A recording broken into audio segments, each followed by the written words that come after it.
Power on. The following is a presentation of the Sovryn Tech podcast feed.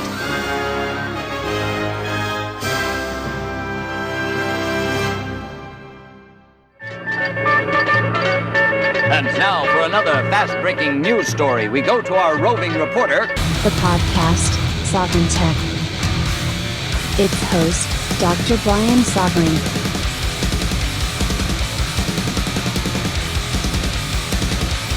The tech giants tried to stop Sovryn Tech.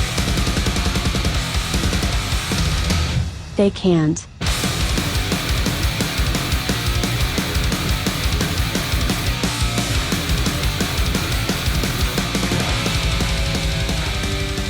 It is the Golden Stallion, the man of tomorrow, Savzu, the rated R radio star, Dr. Brian Sovryn, here for some more Sovryn Tech, another Sovryn Tech Supplemental, which often leads us to kind of one subject shows, even though I could make them multiple subject shows, like something I'd love to talk about in this episode, not just Protonmail. You know, we're going to get into about that, but I think even some of the best are getting this one wrong. We'll talk about it. I'd love to talk about the Facebook Ray-Ban sunglasses. I mean, you know it's not going to be good. But wow. Anyway, I'd love to talk about that. Maybe we'll get into that in a different episode. We're not going to get into that here. But what we are going to talk about is the events of, well, I guess when I believe the first reports came out on September 4th, on Saturday, so very fresh, about a week ago now. But the short and sweet version of this is that I believe quite young, a young French activist, environmentalist activist, was using Protonmail, and Protonmail, at the behest of the Swiss authorities, handed over this activist's IP address that they were obviously accessing Protonmail with, and also their browser fingerprint information. Okay. And understandably, I can empathize with this. A lot of people suddenly said, holy shit, I'm deleting my Protonmail account. I am never using them again. Email is fucked, blah, blah, blah. And maybe some of the thousands and thousands of listeners of Sovryn Tech, maybe some of you even said, well, wait, but Stallion said that email was actually better than, using Signal or, a lot of the messengers on mobile devices.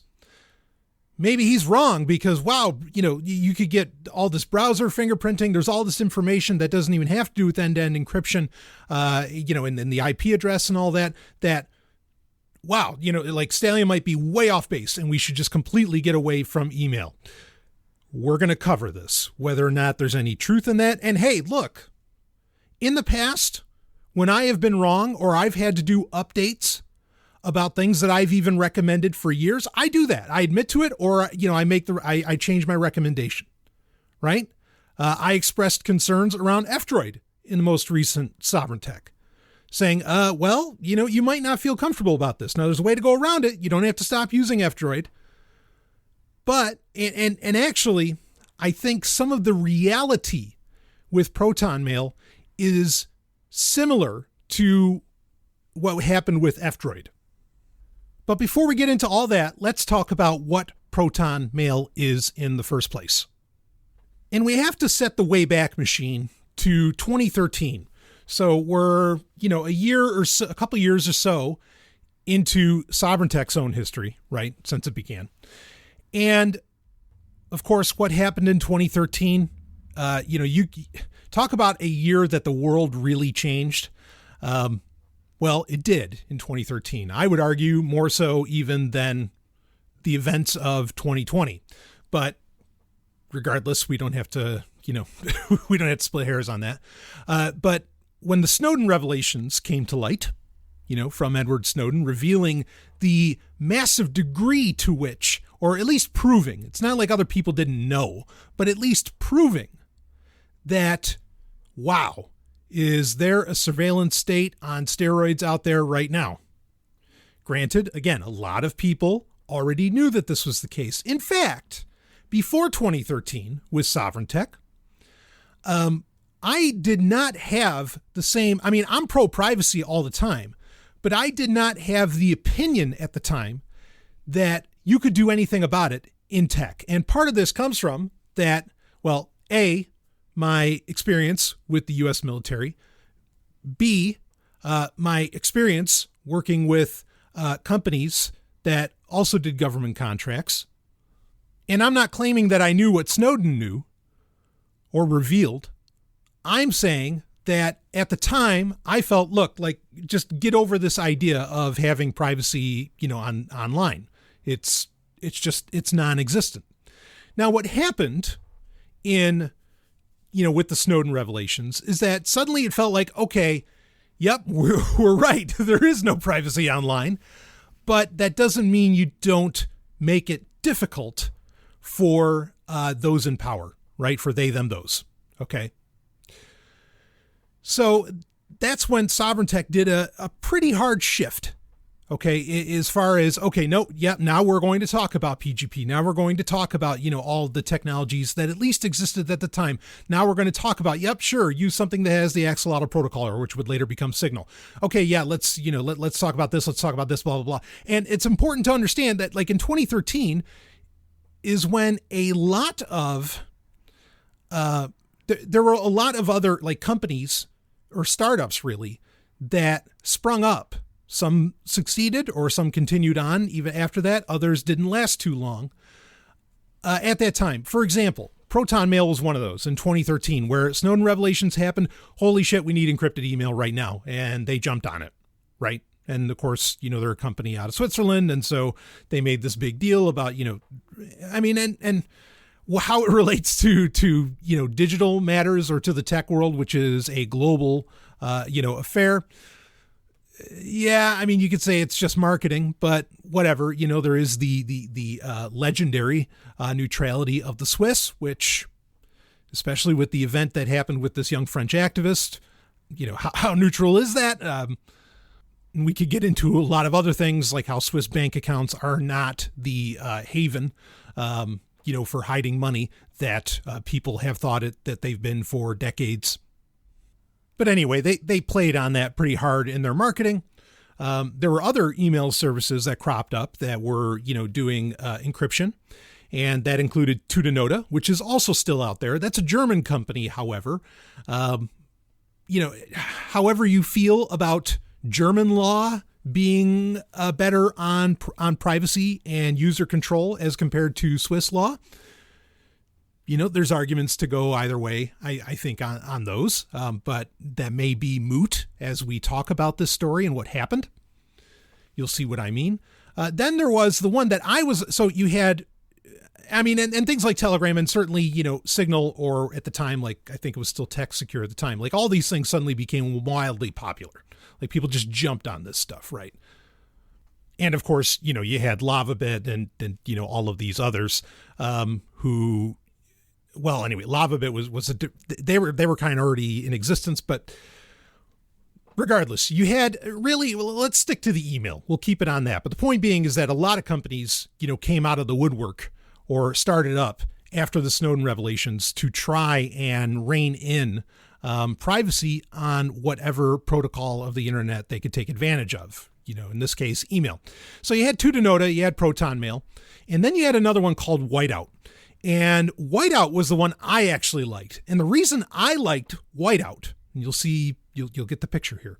The reason I liked Whiteout, one, was at the time, not everything that Protonmail did was open source back in 2013. It wasn't until some years later that became a reality. They did independent audits, but it wasn't like really open source, as to where now it's very open.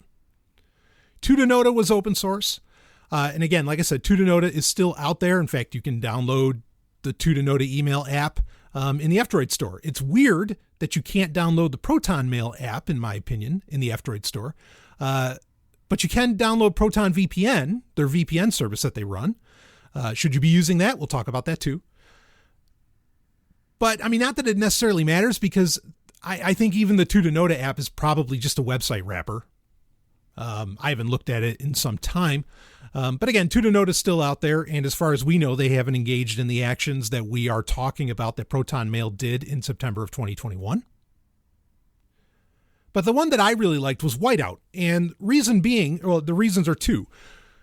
One is that it was all open source because it was just using PGP or, open GPG, right?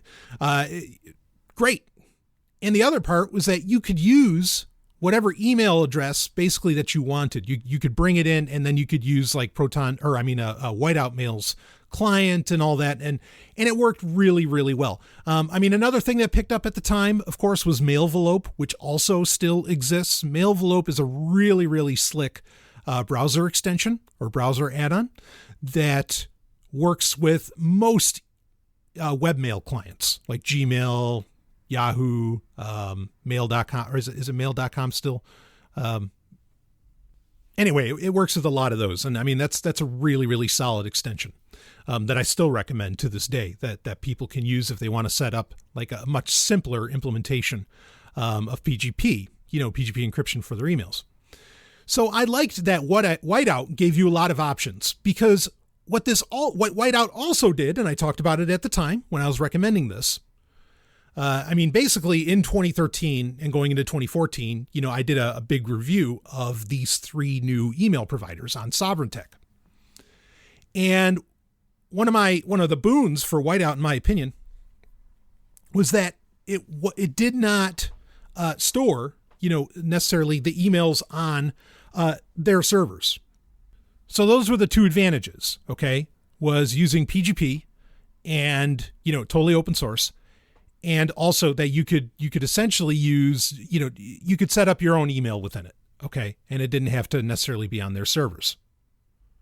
As to where with Tutanota, and Protonmail, they are. And now you can bring in your own, domain name, and you pay a fee or whatever. Whiteout was also free. Tutanota is also free. It's actually free, I think, without any limitations. As to where Protonmail is also free, but it does have some limitations on the free account. I don't have a problem that they charge. I'm just saying that, that's a thing. Okay. Just, being clear about it all. So Whiteout Mail is my favorite. For whatever reason, Whiteout Mail did not thrive, did not continue on, as to where Tutanota and Protonmail have both grown. Protonmail has actually grown significantly. Now, when Protonmail open sourced everything a few years later, I felt a little bit better about it. Then an event happened, and I want to say that this was it was maybe in 2015 or so, or it might have been 2017, might have been a couple years after that actually. But they brought in, so Protonmail experienced a massive DDoS attack that shut them down, and they could not handle the problem internally. They needed to bring in a third party. And who they brought in was Radware. Now, Radware is a company whose main office is out of Israel. Okay. And without getting into a major history around Radware, the sense came very quickly that, now that Protonmail is working with Radware, Protonmail is effectively, giving all of their information, and there's probably like backdoors or whatever, to the Israeli government. And that had people freaking out. Okay. And I get it. Like I was very skittish because I don't think Radware is one of the good guys as far as companies in the world. Okay. I was very skittish about recommending Protonmail after that event as well. And I basically said, go with Tutanota, but even then, my stance has been for a very long time that your best bet is to go with an email address from a group or company that really are activists themselves, and activists to the point that they don't want government, right? Which is why, and I don't give a shit what, hyphenation you want to put after your anarcho, your anarcho. Okay. RiseUp.net. Okay. That's riseup.net is run by anarchists. Now I know they've had their servers, raided by the FBI and so on, because it is run out of America. However, everything that's being done on that, like RiseUp can't see the shit that you're doing. All of that has been encrypted. So if you need, we're going to get into solutions later on in the show. Okay. But that's really always been my top recommendation. Sadly, I have a lot of listeners who just, because RiseUp.net says, yeah, we don't want to, deal or whatever. We're not fans of capitalism. If you're a capitalist, like don't use this service. Sadly, I have a lot of listeners who clearly cannot engage in the better part of valor, as well as recognize that when you get, red and blacks, right? like RiseUp.net, when they're talking about capitalism, it's the same, kind of capitalism, crony capitalism that you don't like. Okay. And it's just really sad that you have people that you don't recognize that's what they're talking about. And even then that you're like, okay, yeah, but we're looking for the same aims. We don't want government around. And when government is no longer around, I don't care if you practice anarchism, red and black, cause I'll just be over here doing it yellow and black or green and black or whatever the fuck you're going to do. Okay. It's really sad that people are that staunch, but whatever. RiseUp.net is a group of activists, in my opinion, doing the right thing, and making available incredibly important tools because they do a lot more than email. So you want a great solution? You go rock RiseUp.net and, hook up PGP and away you go. Anyway, we'll talk more about solutions later because I haven't even said yet whether or not you should be deleting your Protonmail account, in my opinion. We'll see what I say. So regardless, there were concerns for years that Radware was because what ended up happening was Protonmail was now forwarding a lot of their traffic to Radware servers elsewhere. Okay. Now Protonmail did an entire post about the matter and said, hey, this is completely unfounded to think that somehow we're working for the Israeli government now.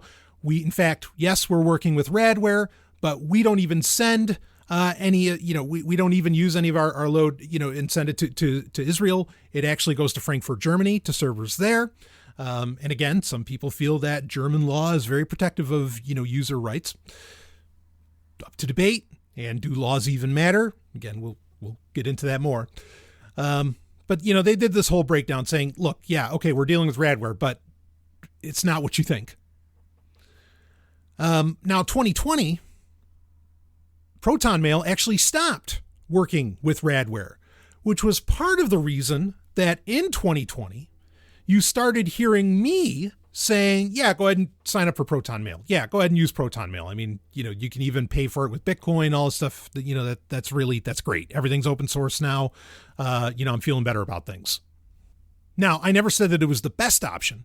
The best option, like I said, was either maybe go with RiseUp.net or, and there's other options too with other email companies. There's tons of them out there that people just have no idea that they exist. I've been meaning to do an ultimate email episode for a while, but this is important, needs to get talked about right now. Really the best thing is for you to run your own goddamn email server, right? And I mean that. That's the best way to go. And, set up all your encryption and everything, but you have control.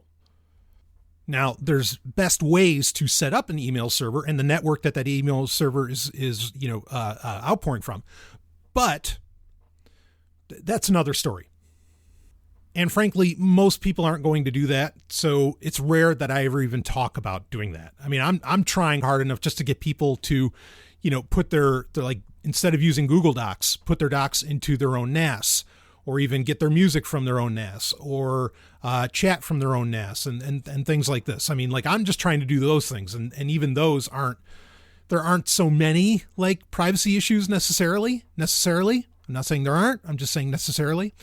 But even that is a challenge. So, trying to convince people to set up their own mail servers, and do them right, to, the reason that you want to set up your own mail servers. Cause there's companies out there that set this up. What's that thing that looks like a little pyramid? I can't think of it. I know they've well, anyway, I can't think of it at the moment. I know they've been sponsors on like Security Now. I've reached out to them in the past to be a sponsor on Sovryn Tech, but they said, they were in too early stages and whatever. But they allow you to set up your own email server and all this, but you have to pay like a yearly fee, and that gets into, when you're setting up your own stuff, the only thing you should really be paying for is the network that, the data transmits from. But whatever, we move on. And so Protonmail is something that I've been recommending. Also, I've liked that the way that Protonmail's UI is set up. And they've, in 2020 and 2021, like they've started to expand to where they have like calendar. They're going to set up a Protonmail drive, essentially, kind of like a Google Drive, but via Protonmail that's encrypted.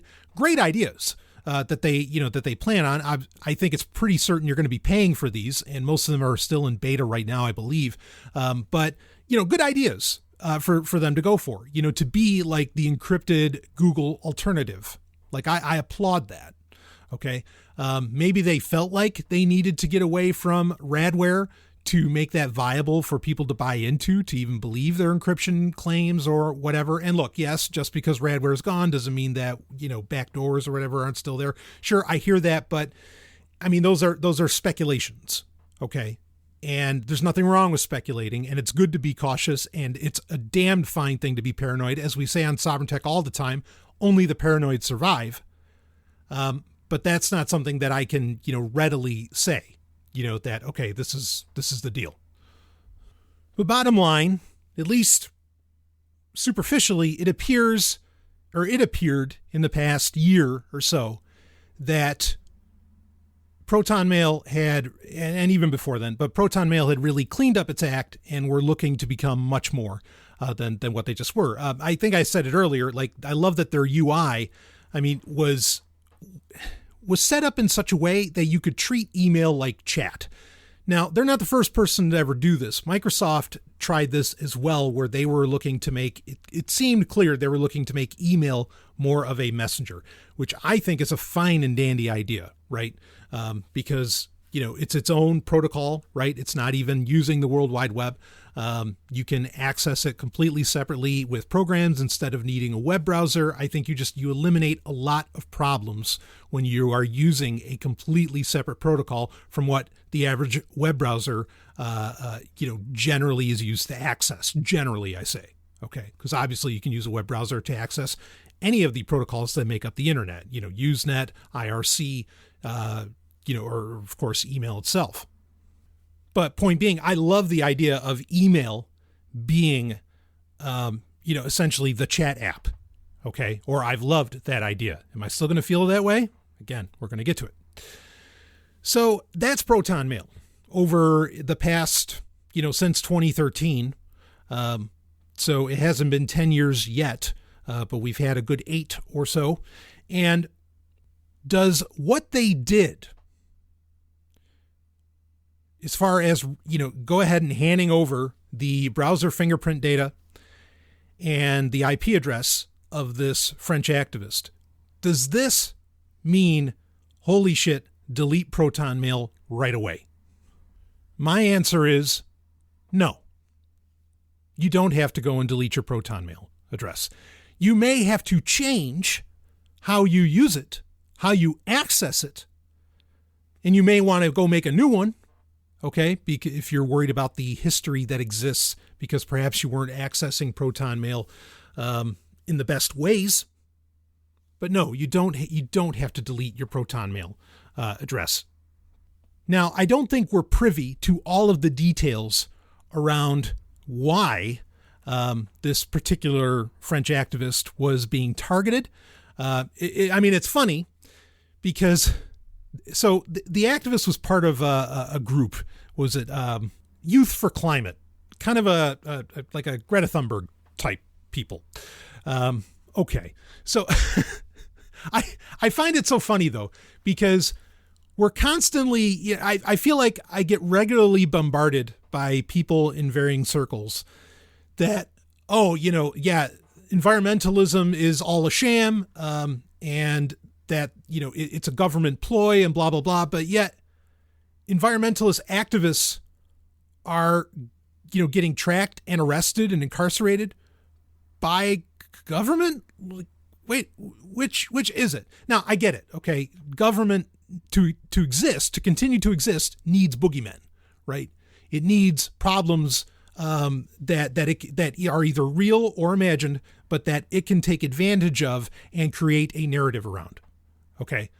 But I think this is one of those cases where it fairly clearly shows that, all right, yeah, the government has an environmentalist climate change narrative and all this, but that doesn't mean that some of the science or concepts behind environmentalism are inherently evil because government is taking advantage of it. But all it really means is that the government's taking advantage of it, right? I mean, it's similar to the COOF. Like, sure, the COOF exists. Is the government taking advantage of it? Absolutely, yes. So, environmentalism, I don't even like the word, okay? I'm a bigger fan of the term ecology. But environmentalism is unfortunately something that gets wrapped up in a package deal. Okay, and the package deal is a logical fallacy. The idea of the package deal that, well, because something is supported by X, it means Y. No, not at all. All right, like that it's somehow instantly evil. I mean, just not true. That's like arguing that, well, because the government, has such strict laws against cigarettes, maybe cigarettes are actually healthy for you and have vitamin C in them. No, cigarettes are fucking bad. Okay, and they are unhealthy for you. That's just how it is. Okay, just because the government's against something doesn't mean that it's an inherently good thing, and vice versa. That's the problem with package deal thinking. Anyway, so whatever this kid did, to get under the scrutiny of the authorities, whatever. That's it. We don't have to keep going on about environmentalism. But the deed was done, and the Swiss authorities, at the behest of a police organization actually out of France. So this is, a multinational situation here. I mean, not uncommon with Switzerland because, they're Swiss, Switzerland and France, they're right there. And ultimately, again, Protonmail kowtowed to the request. Now, here's where things get bad.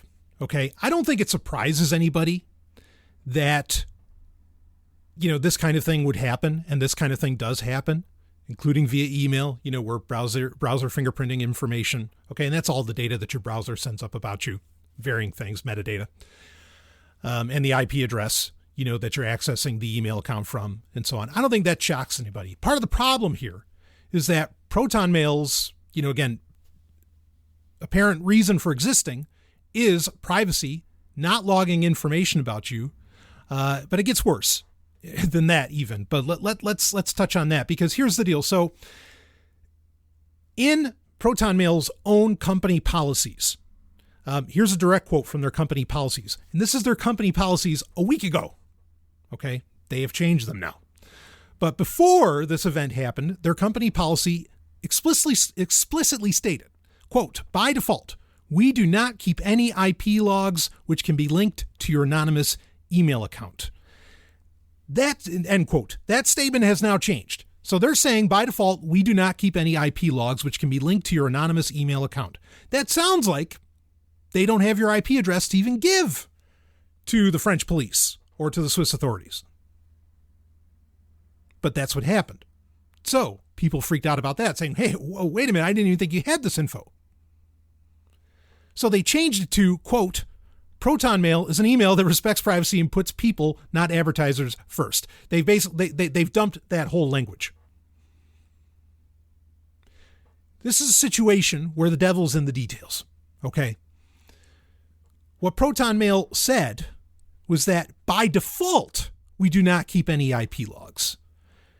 They're saying by default. They're not saying that they don't keep IP logs. They're just saying by default we don't. But when they need to or are requested to, then they do. Do you see the distinction here and how they got away with this in their legalese and how you can't go and sue them? Oh, devil's always in the details. I mean, that was incredibly careful language to say by default. If they had said, we never keep IP logs, then, I mean, holy shit, the case you can make against Protonmail right now. right? Then they would have essentially had been lying. Now, we can give Protonmail perhaps a pass in that, okay? And let's be clear here. Most of these, especially very, online, a lot of the privacy companies in the tech world in general, they have to walk a very fine line in their legalese in what they can say, even if their hearts are absolutely 1000% in the right place. Okay, that's a fact. I know this talking with varying teams that have developed privacy coins over the years. I know what they have to go through and what they say, and they are hoping that you, being the intelligent user, especially if you're listening to this show, that I believe you are, if you're the intelligent user that they believe that you are, that you will see the loopholes in their language of what they're saying and how you can get away with, essentially the real reasons we'd want to use, privacy protecting technology. Kind of like with F-Droid, where, it's pretty clear that F-Droid was making a political play and there are people with very confused politics on the F-Droid team. But then there are the people who made it abundantly clear that this app is getting deleted in the flagship repository on F-Droid. They were almost telling you, but there's other repositories that you could create. Make your own and do your business. I feel like somebody there was saying, guys, there's a way around this. And Protonmail, it's actually a very similar situation. And let's talk about that now. So here's the rub, and I applaud Protonmail for doing this. Protonmail has had a Tor version of Protonmail for years now, and they have their .onion address, and actually they haven't had to change that one that much. But essentially, if this young activist had accessed Protonmail solely through the Tor browser. Now, the Tor browser itself has a ton of features to eliminate browser fingerprinting overall, right? I mean, even like things as simple as, I don't think most people realize this. You know, a lot of websites can actually tell how big your screen is that you're viewing their website on is. They can. Tor browser, they implemented to where it fudges the numbers of how big your screen is of the computer that you're, reading the website on. So, that's one example of a very strange, and you say, well, what could somebody do with that information? Well, I bet there's a lot. If anything, they'll know if you're on a mobile device or if you're on a laptop or whatever. But those are the kinds of fingerprinting info that the Tor browser in and of itself tries to eliminate and make moot. So, but obviously the main thing that Tor can, or one of the main things that Tor can do overall, that the Tor, the network of Tor can do is that it fudges IP addresses, right? That's one of the main reasons people will use it. So if he had just used the IP address, or if he had just used, the Tor browser and used the Onion version, the Onion site of Protonmail, there wouldn't have been an IP address to hand over. Now, you can say that, Tor is government funded and there are probably, and certainly there have been some discovered over the years, as long as Tor has been around, that there are backdoors essentially, or ways to, reverse engineer or do analysis of Tor traffic to where you can still be fingerprinted. And that's certainly a possibility. I'm not going to say those things don't exist. Okay. If you don't want to trust Tor, I hear where you're coming from. But then if you don't trust Tor, holy shit, I hope you don't trust the internet.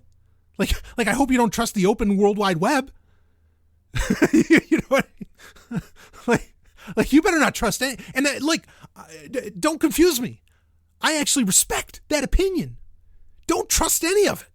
But again, even in that, you could do multiple layers. Even if, and I know, because now the question is, well, what about Proton VPN? Should we trust that? Well, at the very least, with Proton VPN, I think it would be almost as difficult. And if you're running Tor and VPN, and there's layers you could do this, right? And if you remember from the Snowden revelations, there were certain documents that showed where even the NSA sweated if somebody had the right setup, right? And they said, well, this would be very hard for us to spy upon. But anyway, even using Proton VPN could have kept this activist from, having their IP address revealed. And again, you don't have to use Proton VPN. It's, whichever VPN you feel like using, whether it's Air VPN, PIA, or I don't mean pain in the ass, private internet access, whichever one that you end up, deciding to use, or even, RiseUp's VPN. But even that action could have prevented, or really could have made it to where, not that I feel like Protonmail is the victim here. Okay. Obviously the activist is, but where Protonmail could have said to the Swiss authorities, fuck, we don't know. Because I think deep down they want to say we don't know. When you're in the privacy mindset, like you want data minimalization, okay? Like you don't want, or data minimalism. You don't want to know. The less data you have, the less data you're on the hook for. That's a great way to do business. But my point being, the data that Protonmail does have, that they could hand over potentially to the authorities, they give you the tools to circumvent even them having that data. And that's why I'm not saying delete your, or that's why I'm not saying delete your Protonmail account, because they actually give you the tools. It'd be one thing if they didn't offer any of these tools. No, they give you the tools to make it so even they couldn't hand over, like that it would just become theoretic or seemingly impossible for them to hand over, the data that the French police were asking for. And it's not uninteresting that Protonmail is now putting their Tor functionality front and fucking center on their website after this event happened. I mean, really, they're telling you, no, here's how you can keep going forward with using Protonmail. Here's how you can keep using this service. Right. And I'm glad that things like Protonmail and Tutanota exist, or that Mailvelope exists, or that RiseUp exists, or whatever. I'm glad that these things exist.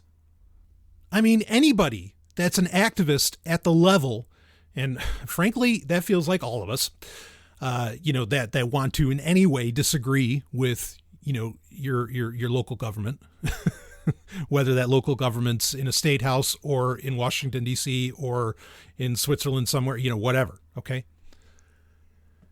If you disagree with the government, you're essentially an activist and you actually live up to it and you do something about it, you're an activist. All right. And that makes most of the population of the planet, frankly, activists. If you're an activist, the way that you should be engaging in any communication that has to do with activist matters, you should be punching up tails. Sure as fuck don't open the Tor browser on Windows. Give me a goddamn break. I mean, even the Tor project will tell you, please don't use our product on Windows. Yep, we make it available, but please don't use it there. I mean, if you're using it to go to OneLib to download a book that's only available via their Tor site, okay, use it in Windows. That's kind of fine. But for communications, for shit that really, really matters, oh, no. No, and I dare say, punch up tails or have Unix going in whatever other operating system you're using. But admittedly, the story doesn't end here. And there's more to talk about as far as solutions. So I want to take a quick break because I told you we would talk about the legality around all of this. And I want to get into that and a couple other things. So I'll take a quick break and we'll be right back with more Sovryn Tech. Woo!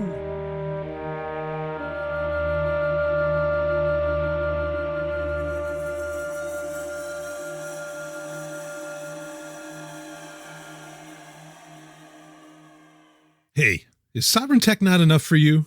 Well, let me tell you about something you'll never get enough of. No, I mean it. We're talking about a radio show and podcast that goes all night long, 7 nights a week, 3 hours a night, 365 days a year, and has been going since the early aughts, baby. I am talking about none other than Free Talk Live. It's the show you control. That's right. It's an open phones call-in show that is ready for you. And if you're worried that your voice isn't going to get heard, don't be. We are talking about the only libertarian radio show stateside. And not only that, it's also the number 26 talk show in the United States. Start listening now and go ahead and hit that massive back catalog at freetalklive.com. The Golden Stallion guarantees a good time, and you might even find some episodes with me on them when you do.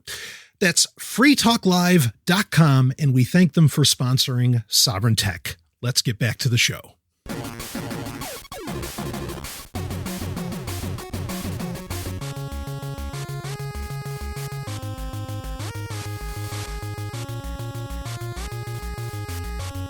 So I want to get into some of the nitty-gritty here on this.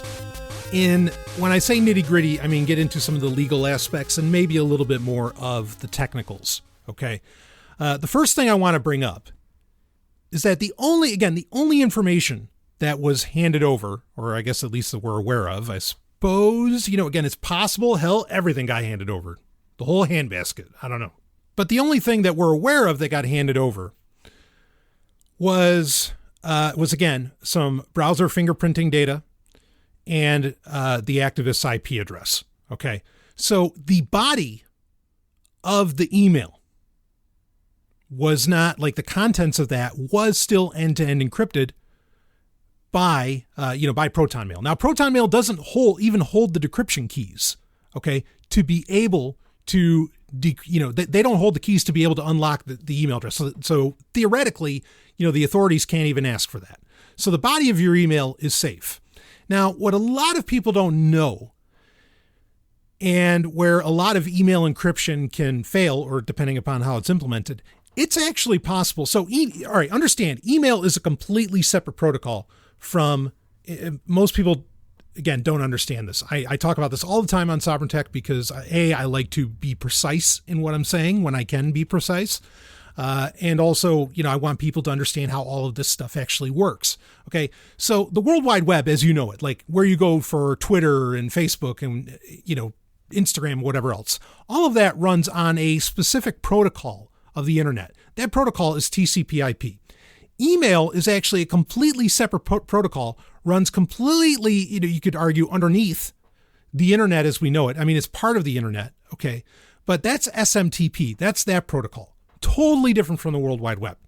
All right. One of the reasons I don't want to let go of email is because it's not reliant, and it allows for a lot of different types of encryption and other things that you can do that you can't, or at least isn't as easy perhaps to do on TCP/IP because everything's so goddamn busy on that protocol.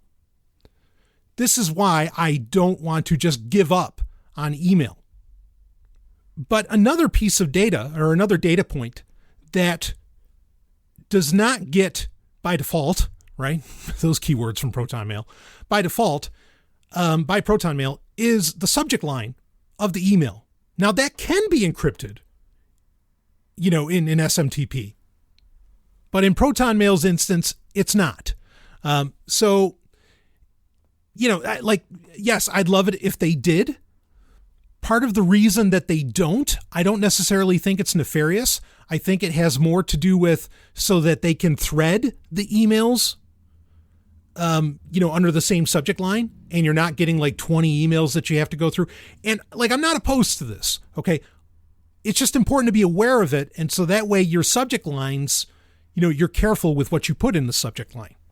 Okay. So we're kind of getting into a little bit of best practices here. We just got done talking about how, holy fuck, only use Tor, okay, to access, to access Protonmail if you're going to use it. But again, I would argue doing this with any kind of, really crucial communications. Actually, I'd argue to do it with all communications, but, are people going to go that distance? Maybe not. And even on mobile devices, it can become a challenge because even if you're running Tor, Tor drains the battery significantly compared to regular usage. And most mobile devices have shitty batteries anyway. But point being, be careful with your subject lines. Like I said, Protonmail's UI is set up in such a way, and even like the way the tier system is set up, like the free version, the paid version, and so on, is a limit on amount of messages per hour. And I think the reason that they have that's their limit has to do with that they know people will use this essentially as a chat app, or that they use it as a chat service and not always as traditional email, which I'm fine with. And again, like I said, I even like that idea. Okay. So, but for Protonmail to be able to really organize these emails in such a way, I think they have to see the subject line. I could be wrong about that. There might be a way to go around that, but that's outside of my, knowledge base. Would it be nice if you could have the option to encrypt your subject lines as well? Yeah, that would be nice. But, I don't know if we're going to get that. Anyway, now, what about using a VPN? So I don't think the VPN would have, on its own, would have protected you as well as, say, using Tor in this situation. Where it gets interesting is that in Switzerland, the law, Swiss law basically prohibits the courts, in Switzerland from compelling a VPN service to log IP addresses. So the argument would go that, with, if say the activist was using Proton VPN, okay, sure, Protonmail could have handed over, even if they had an IP address, they could have handed over the one that the VPN was for, the bullshit one, but they couldn't have handed over the real IP address in that sense. And that, according to Swiss court, again, you can't be forced to even keep a log. So, using a VPN legally could have rescued this activist, at least from Protonmail incriminating him in any way or having information that could incriminate him. However, I don't know how much I'd want to count on the law in this case, because according to the same Swiss law, I mean, not maybe on the same line, where the law around VPNs is, but according to Swiss law, when a request comes in, regardless of where that request comes from, sure, this came from the French police, but it was coming through the Swiss authorities. So the Swiss authorities should theoretically obey the Swiss law. When you are, essentially when a company like Protonmail gets a request to track an IP address or, for that kind of data, the Swiss company is supposed to inform the user that their information has been handed over to the authorities. Okay. Now, that doesn't mean that the authorities are going to do anything about this information, that somebody's automatically going to be, put under arrest or whatever. It just means that no matter for whatever reason it happens to be, if your IP address was getting handed over to the authorities, the company that had your IP address is supposed to tell you, according to Swiss law. And we know for a fact that did not happen in this case. The French activist was not informed, by the company that, by Protonmail, that their IP address was handed over. And that's why I don't really want to count on the laws to protect me. Okay, because clearly they'll get flouted whenever it's deemed necessary. I mean, that's not new certainly to listeners of Sovereign Tech. I don't think that's new to anybody anymore. But that's the reality. So you want to rely more on technological solutions, okay? And, if you're an activist and you need to do this sort of thing, okay, and you need to have these kinds of encrypted communications, and there are absolutely legitimate reasons to need that all around the world, let's say that you did use Tor. Let's say you did it all right. And then you still find out that this happened. Well, guess what you just did? You saved, potentially, I think, a lot of lives and saved a lot of, potentially a lot of freedoms or a lot of activity around freedom, because you just revealed that, oh, hey, wait a minute. I only access this through Tor.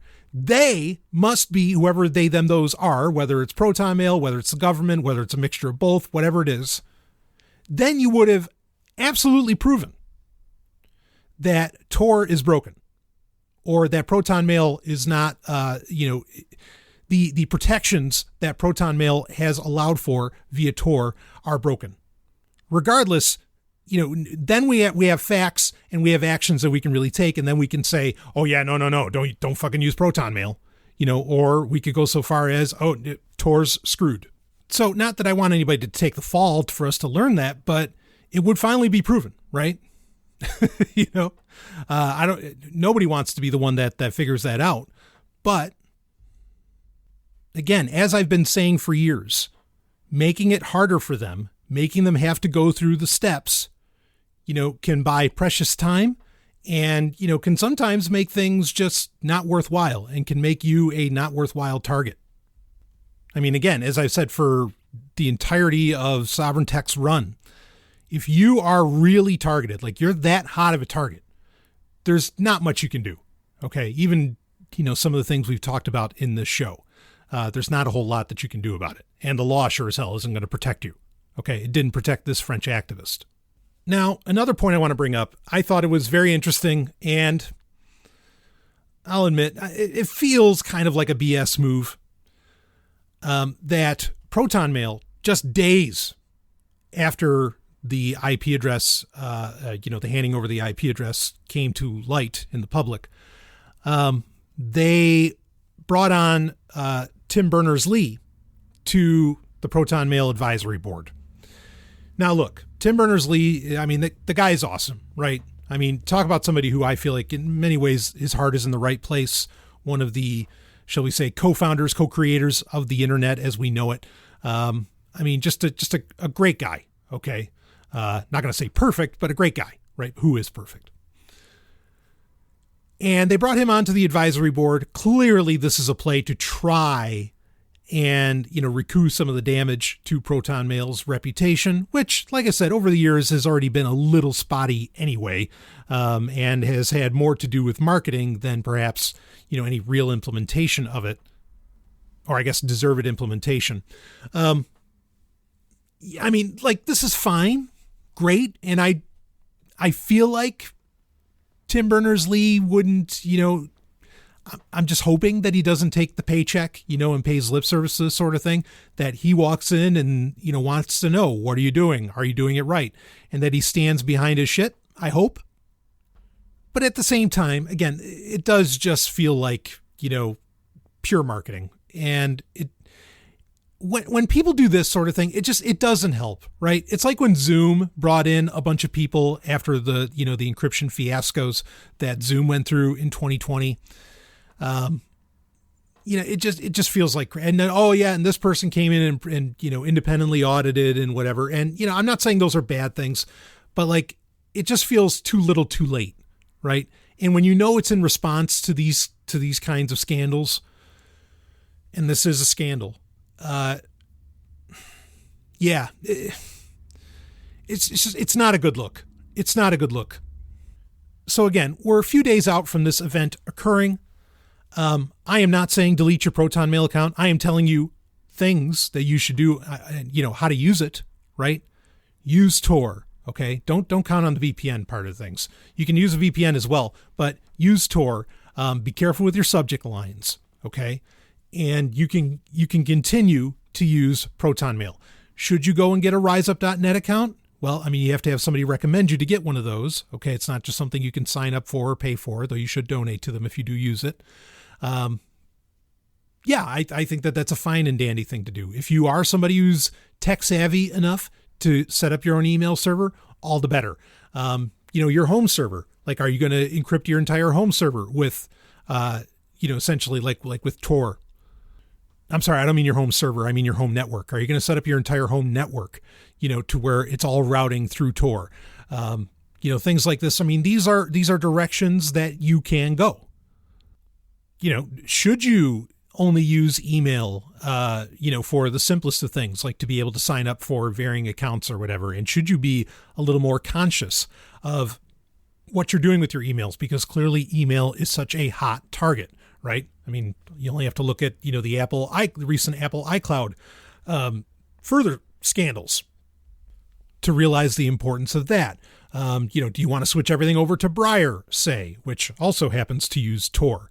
I mean, like, these are things, there's personal tolerances. I think being far more conscious, paying far more attention and not treating email as like this catch-all for bullshit, and, not worrying about it or even thinking about it. I think that these are great and wonderful things. Okay. I mean, admittedly, the number one way that users still communicate with me is via, Sovryn Tech email addresses, right? Like questions@sovryntech.com. I make it abundantly clear that and clearly you can tell, I mean, it's not encrypted email. Okay. But that's a channel that's available. There was a time where I did have, the Sovryn Tech email addresses set up with where you could email me, using PGP encryption.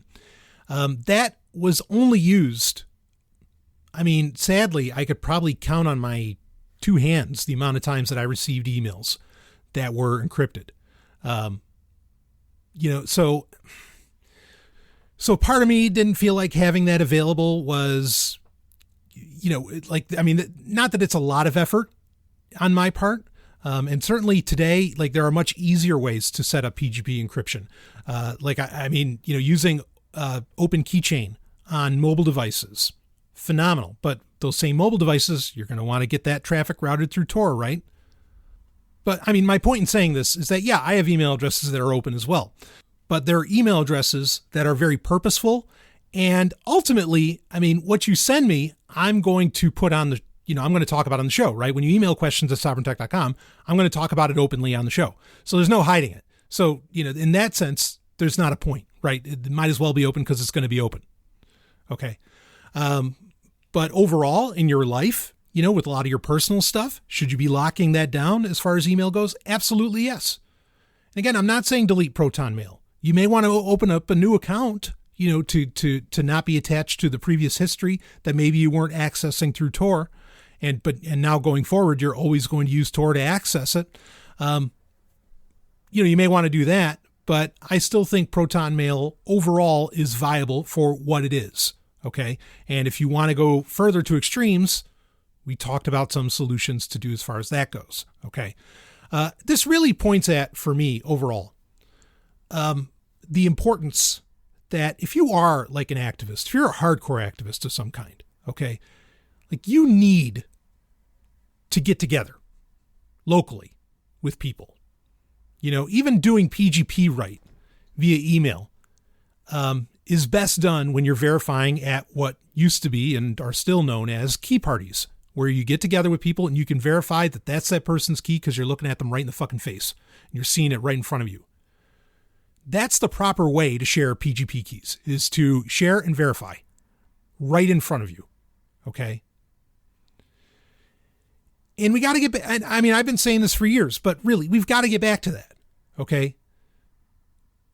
We've got to get to where, using things like Protonmail to engage in varying activism, like aren't even necessarily a part of the program. Okay. Getting people together in the same locality. I mean, it's essential to create actual change, because you know what, if you're creating like real change, I think you are, and it doesn't have to be violent change.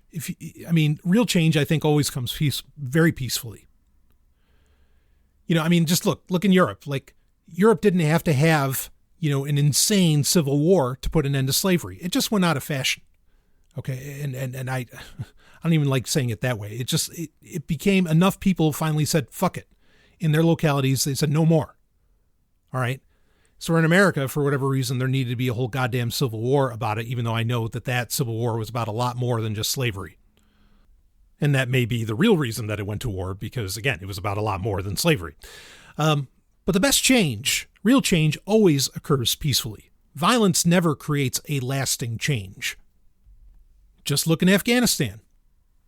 Things seem to have gone back to how they were 20 years ago.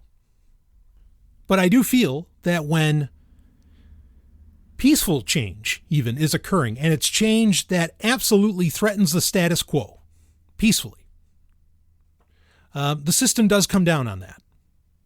Okay. And in a world that consumes most of its information from, I don't know, whatever, Twitter, Facebook, TV, take your pick, that essentially consumes its information from afar.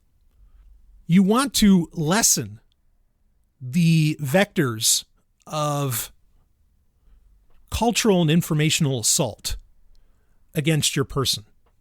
Okay. Your personhood. Okay.